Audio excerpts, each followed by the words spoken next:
The June sun beat down on the Arizona plains like a hammer striking iron. The land lay broken and thirsty, split open with long cracks that ran across the earth like old scars.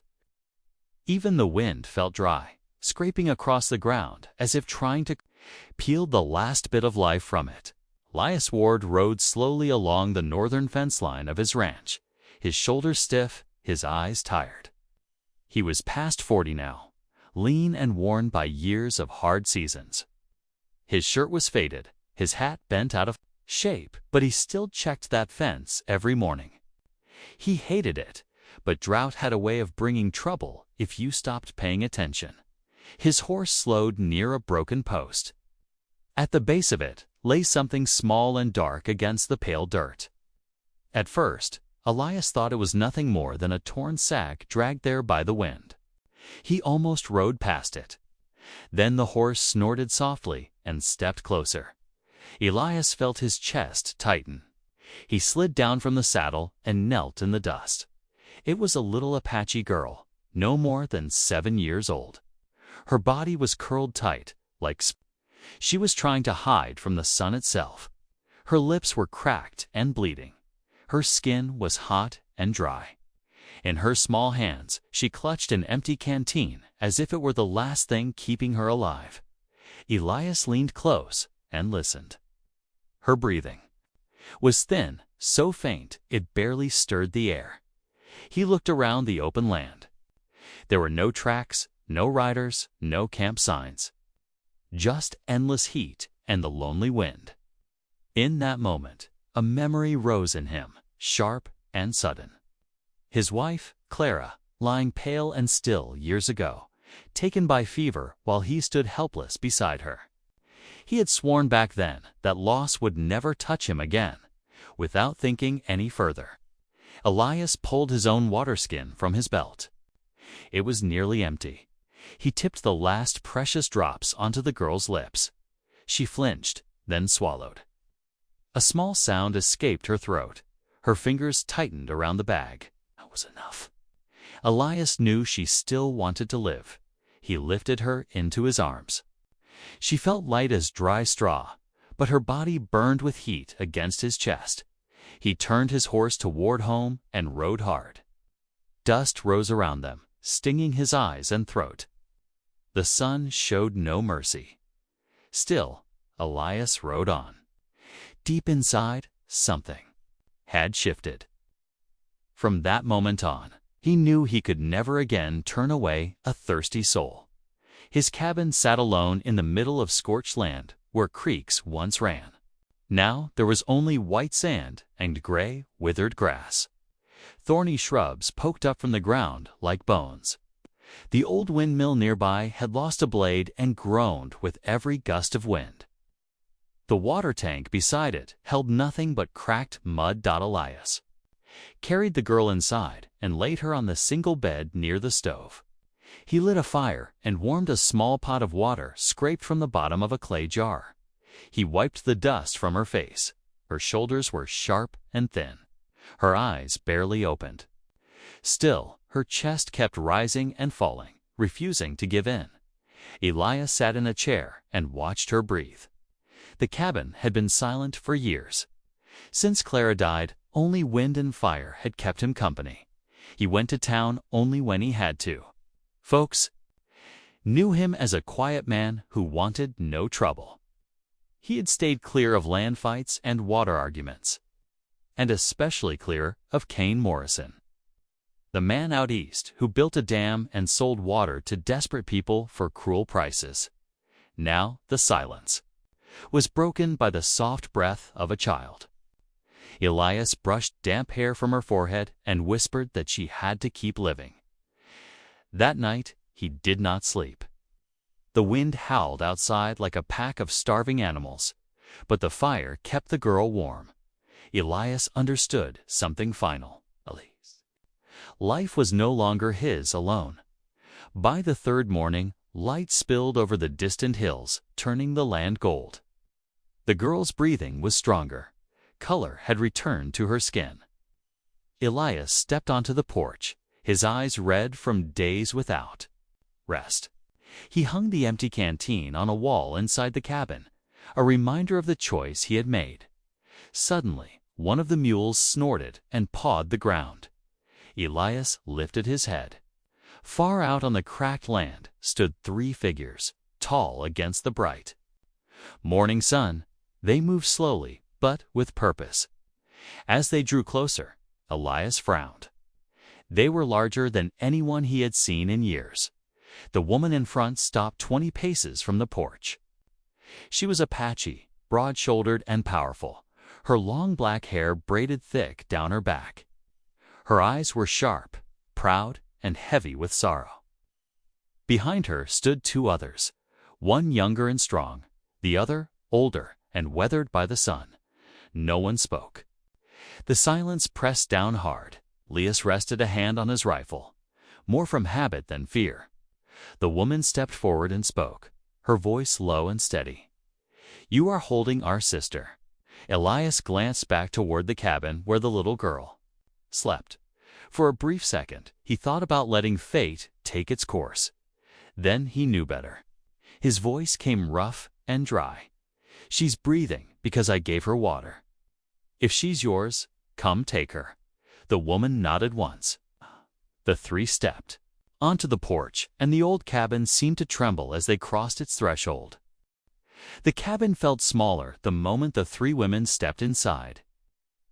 The low ceiling and narrow walls had been built for one man and his silence, not for bodies so tall and solid they seemed carved from the land itself. Firelight flickered across their faces, revealing scars, sunlines, and eyes that had seen too much loss. The little girl stirred on the bed, then suddenly sat up. When she saw them, she did not hesitate. She leaped down and ran straight into the arms of the eldest woman. Their embrace was tight and shaking. No one cried out loud, but the sound of breath catching in their chests said enough. Elias stood back, his hands hanging at his sides, unsure where he belonged in this moment. He poured water into a chipped metal bowl and set it on the table. The eldest woman broke a piece of dry bread and gave it to the child, watching her eat. With careful eyes, when she looked at Elias, she did not speak words of thanks. She only nodded once. In that nod was truth. She knew he had saved her sister's life. The days that followed changed the cabin. What had once been a lonely shelter became a small camp. Every drop of water was shared. At dawn, they stitched scraps of cloth together and hung them out to catch dew. The younger woman, Yara, worked like a force of nature, hauling logs and building a shade fence with arms as strong as any ranch hand. The older woman, Toma, spent hours digging behind the cabin. Searching for signs of hidden water beneath the dry ground, Elias found himself no longer working alone. He showed them how to patch old lines and brace the windmill. In return, they taught him how to read the soil, how to listen to the earth for signs it was ready to give something back. At night, they sat by the fire while the wind howled outside. The little girl laughed softly when Yara made shapes with burning sticks. Elias watched them all, feeling something inside him slowly come back to life. One evening, as Elias and the eldest woman carried a bucket together, their hands touched. Hers were large and rough, yet careful. They said nothing. The cabin no longer felt empty. That night, the wind rose hard. Elias sat on the porch with an oil lamp, staring into the dark prairie. The eldest woman came out and sat beside him. For a long time, there was only the sound of wind. Then she spoke. She told him of a village that once stood by a mountain stream, of water stolen by a dam, of fire in the night, of those who ran and those who did not. Elias listened without turning his head. He thought of Clara, fading away while he could do nothing. Two griefs sat side by side in the dark. When their hands brushed again, neither pulled away. Elias let out a quiet laugh, surprised by the sound of it. The woman nodded, as if a promise had been made without words. The next day, the sun burned hotter than ever. Elias had just finished stacking firewood when the mule panicked. A cloud of red dust rose in the distance. Riders came out of it, more than a dozen. At their front rode Kane Morrison, dressed in black, a red scarf at his neck, smoke curling from his cigar. Kane smiled like a man who believed the world already belonged to him. He held up a paper and spoke of permits and ownership. Elias stood, his ground calm and unmoving. From the cabin, the three women stepped out and formed a wall behind him. Kane laughed and claimed them as his property. Elias spat in the dust. He told Kane no one belonged to him. Hands drifted toward guns. The air grew tight. Elias lifted his rifle not to aim, but to show he would not bend. Kane rode away with a threat, leaving dust and danger behind. Trust settled, heavy and solid. Between Elias and the women, 3 days later, Kane returned. This time he brought nearly 40 men. The land trembled under their approach.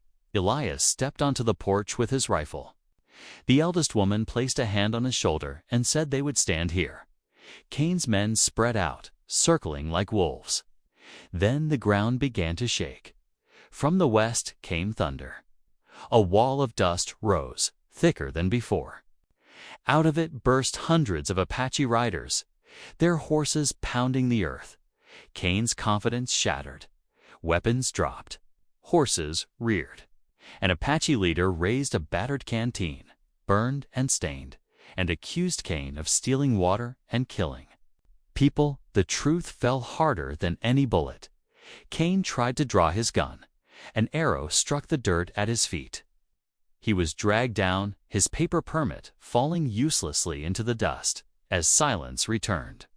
Elias understood this place had become more than a ranch. It was a stand, a promise, a home worth defending. The dust slowly settled in front of the cabin, leaving the land quiet again. Kane Morrison lay bound in the dirt, his anger gone, his power stripped away. His men had vanished into the heat, leaving only hoof marks and fear behind. Elias lowered his rifle and felt a long breath escape his chest. The danger had passed, but something far greater remained. The eldest woman stepped forward with her sisters beside her. The little Apache girl walked slowly toward Elias, holding the old canteen in both hands. She stopped in front of him and looked up, her dark eyes steady and clear. "Father." The word struck Elias harder than any blow. T dropped to one knee, his rough hand resting gently on her shoulder. His eyes burned, but this time he did not turn away. "I'm here," he said softly. The Apache riders watched in silence. Their leader nodded and spoke of doors that had not been closed to the thirsty. He said water would flow again, not for profit, but for life. Together they rode east and tore down Kane's dam. Wood cracked and fell. Stones rolled away. Water rushed free, roaring through the dry channel like the land itself had found its voice again by evening. Clear water filled the trough beside Elias's cabin. Buckets were dipped and raised. Laughter echoed where silence once lived. Yara and Toma worked side by side, smiling as the little girl splashed water on her dress, giggling as it spilled down her arms. Elias sat on the porch steps, watching the sun sink low. The eldest woman sat beside him and placed a strong, steady hand on his shoulder. No words were needed. Trust lived there now. As the sky burned red and gold, Elias spoke quietly, more to the land than to anyone else. Out here, gold did not save souls. Bullets did not build homes. But water shared at the right moment could change everything. The old cabin, once filled only with dust and grief, now held a family. And in the deepening twilight, hope took root in the dry Arizona earth, strong enough to last.